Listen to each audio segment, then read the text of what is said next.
سوال میں عرض کر رہا ہوں حضرت کی خدمت میں، اس کا تسلی بخش جواب آپ کو ضرور ملے گا انشاءاللہ۔ ایک سوال ہے اس کتاب میں، معاذ اللہ، محمد صلی اللہ علیہ وسلم نبیوں سے تو کیا کسی بھی نبی سے اعلیٰ افضل ماننا گمراہی ہے؟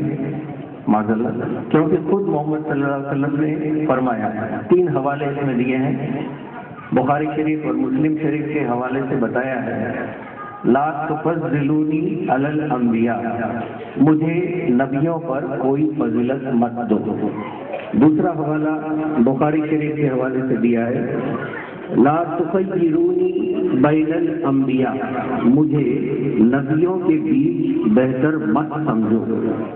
اور تیسرا حوالہ بھی بخاری شریف کے حوالے سے دیا ہے کہ کوئی شخص یہ بھی نہ کہے کہ میں یونس علیہ السلام سے بھی بہتر ہوں۔ اس طرح کے حوالوں سے جو سوال پیدا ہوتا ہے کہ کیا محمد صلی اللہ علیہ وسلم نبیوں سے اعلیٰ افضل یا بہتر ہے، اس عقیدے میں کس طرح کی خرابی ہے؟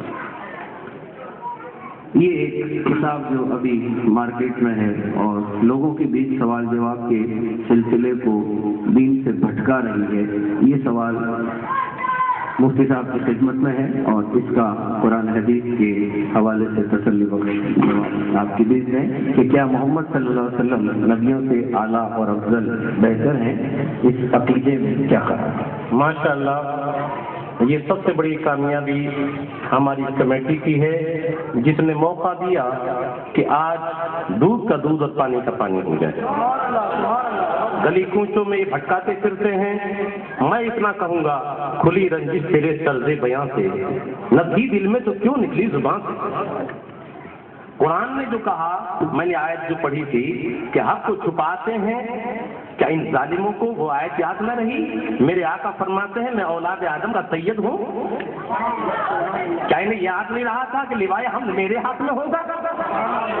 کیا ان کو یہ یاد نہ رہا کہ سارے نبی میری تعریف کریں گے اور میرے ہاتھ میں جھنڈا ہوگا؟ کیا انہیں یہ یاد نہ رہا کہ ہر نماز میں آج بھی اذان کے بعد یہ تعلیم دی گئی کہ تم سب کے سب یوں دعا کرو، آتی محمد انل وسیلہ، ہمیں مصطفیٰ کا وسیلہ دے دے، وابعثہ مقام محمود، اور اس کو مقام محمود پر بھیجو۔ اب بتاؤ ذرا غور کرو، یہ تمام کے تمام میرے رب نے تو فرمایا قریب ہے کہ اللہ تعالیٰ اپنے محبوب کو مقام محمود پر فائز فرمائے گا۔ مقام محمود کیا ہے؟ جہاں سارے نبی حضور کی تعریف کریں گے۔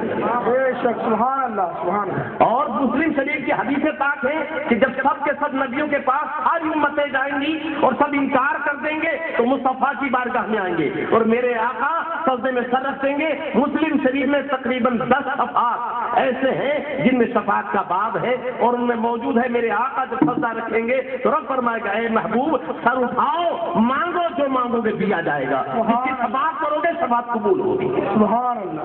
اچھا، اب بتائیے ان کا عقیدہ قرآن کے خلاف، اور جو قرآن کے خلاف عقیدہ رکھے وہ کافر۔ اب چاہے کہ نہ داڑھی کو دیکھنا نہ جبے کو دیکھنا، اس لیے کہ میں حدیث پیش نہیں کر رہا ہوں، قرآن کیا ہے، تلک الرسل فضلنا بعضهم علی بعض، یہ تیسرا پارہ شروع ہو رہا ہے۔ یہ رسولوں کی جماعت ہے، ہم نے ان کو ایک کو دوسرے پر افضل کیا۔ سبحان اللہ، سبحان اللہ، سبحان اللہ، سبحان اللہ۔ نعرہ تکبیر، نعرہ رسالت، مناظر اہل سنت۔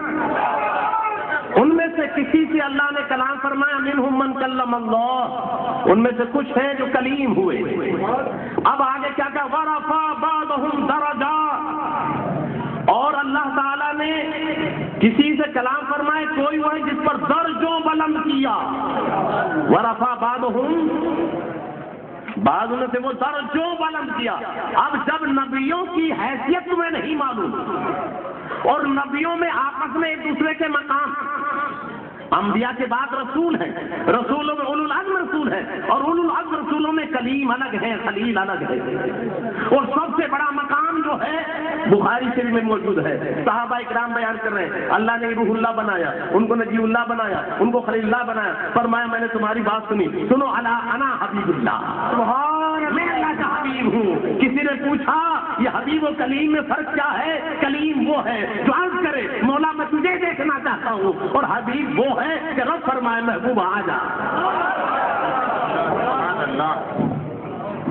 حبیب وہ ہے جس کے لیے جنت کو سجایا جائے، معراج میں بلایا جائے. اللہ اکبر.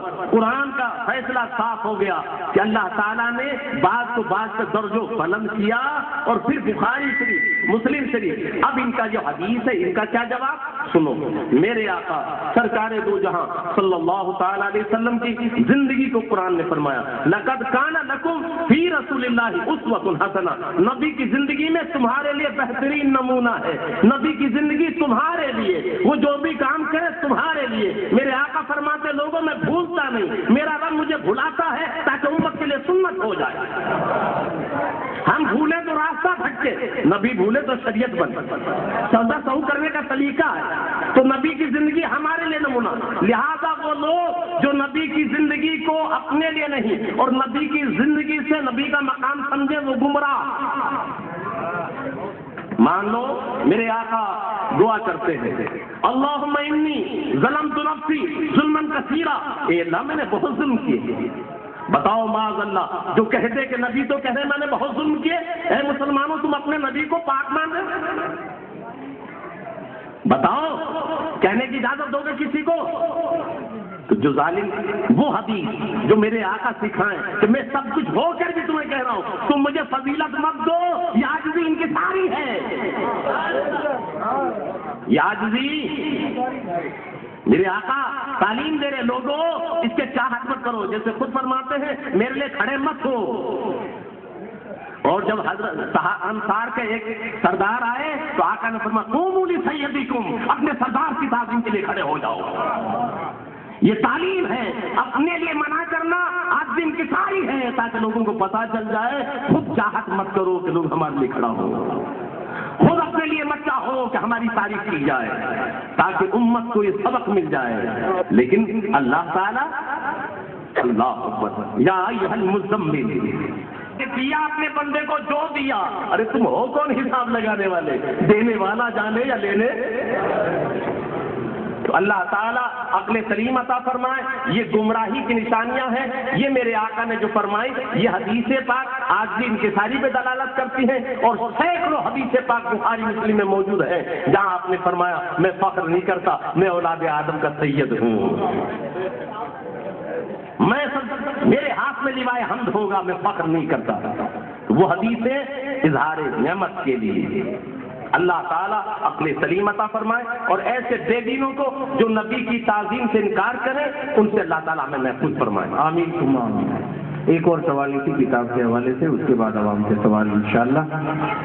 ایک سوال اس میں ہے کہ کیا یہ دنیا صرف محمد صلی اللہ علیہ وسلم کے لیے بنائی گئی؟ کیا آپ پیدائشی نبی تھے؟ اس کا جواب جو دیا ہے اس کا میں بریف کر کے سنکشت کر کے آپ کو بتا رہا ہوں کہ جو لوگ ایسا باطل عقیدہ رکھتے ہیں نعوذ باللہ کہ یہ دنیا صرف محمد صلی اللہ علیہ وسلم کے لیے بنائی گئی اور آپ پیدائشی نبی تھے، دراصل انہوں نے اللہ کی کتاب کو جیسا کہ اسے پڑھنے کا حق تھا اسے پڑھ کر سمجھا ہی نہیں. کیونکہ اللہ تعالیٰ نے قرآن میں صاف صاف لفظوں میں فرمایا ہے سورہ الشورى آیت نمبر 52 اور اسی طرح ہم نے اے محمد یہ روح اپنے حکم سے تمہاری وحی کی ہے.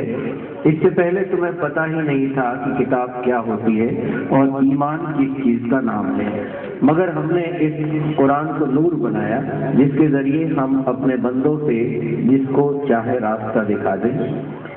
سورہ الضحیٰ آیت نمبر 6، 7 اور 8.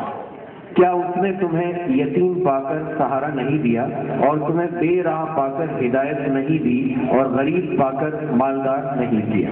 اس طرح کے جوابات جو گمراہی کی طرف لے جا رہے ہیں. سوال یہ تھا کہ کیا یہ دنیا صرف محمد صلی اللہ علیہ وسلم کے لیے بنائی گئی اور کیا آپ پیدائشی نبی تھے؟ جی سب سے پہلے ان بے ایمانوں میں جو کتاب لکھی ہے اسی میں اس کا جواب موجود ہے. یہ صفحہ 12 پر ہے. اس میں لکھتے ہیں پہلے انہی کی بات بتاؤں. سب سے بڑا اور اہم فرق تو یہ ہے کہ اللہ نے انسان کی شروعات ہی مرد سے کی. عورت اور مرد میں کیا فرق ہے اس کو بتانے کے لیے یہ بیان کر رہے ہیں. 12 پر بیچ میں ان کا یہ ہے. سب سے بڑا فرق، اہم فرق تو یہ ہے کہ اللہ نے انسان کی شروعات ہی مرد سے، یہاں پوری دنیا مرد ہی کے لیے بنائی۔ یہ دیکھو ان بے ایمانوں کی کتاب، یہ صاحب کہہ رہے یہاں پوری دنیا مرد ہی کے لیے بنائی اور اسی کے حصے دیے، دائیں پسلی سے مرد کی سکون ہی کی خاطر عورت کو بنایا، یعنی عورت کو بھی مرد ہی کے لیے بنایا اور ساری دنیا کو مرد ہی کے لیے بنایا۔ اب ان کی یہی بات مان لو تو حضور مرد ہے کہ نہیں ہے؟ یعنی یہ ان کی کتاب 12 حصے پر یہ موجود ہے، 12 صفحے پر۔ اچھا، اب یہ ظالم بات وہی پھر ہے کہ آخرکار ساری کائنات کو جو سجایا ہے تو ایک چیز سکھا دی جاتی ہے، جو حدیث ان کے موافق نہ ہو ضعیف کہہ دو۔ جو چیز قرآن نے کہا خلق لکم ما فی الارض جمیعا، جو زمین میں ہے آسمان میں سب تمہارے لیے، جب ہمارے لیے ساری چیز ہے، جانور ہمارے لیے، آسمان ہمارے لیے، زمین ہمارے لیے، ہوا ہمارے لیے، یہ قرآن سے ثابت ہے۔ خلق لکم، اب ہم امتی ہیں تو ہمارے لیے ساری کائنات ہے، تو بتاؤ نبی کا مقام بڑا ہے کہ امتی کا؟ یہ تو قرآن، پہلے تم سوچ لو، جانور پیدا کیے تیری وفا کے واسطے، چاند سورج اور ستارے ہیں ضیا کے واسطے، کھیت یا سب سبز ہے تیری غذا کے واسطے، سب کہاں تیرے لیے، پر تو خدا کے واسطے۔ تو ساری کائنات تو انسان کے لیے پیدا کی ہے، اور انسان میں اصل کون ہے وہ تفسیروں سے دیکھو۔ الرحمن علم القرآن، خلق الانسان، تو خلق الانسان سے مراد جانے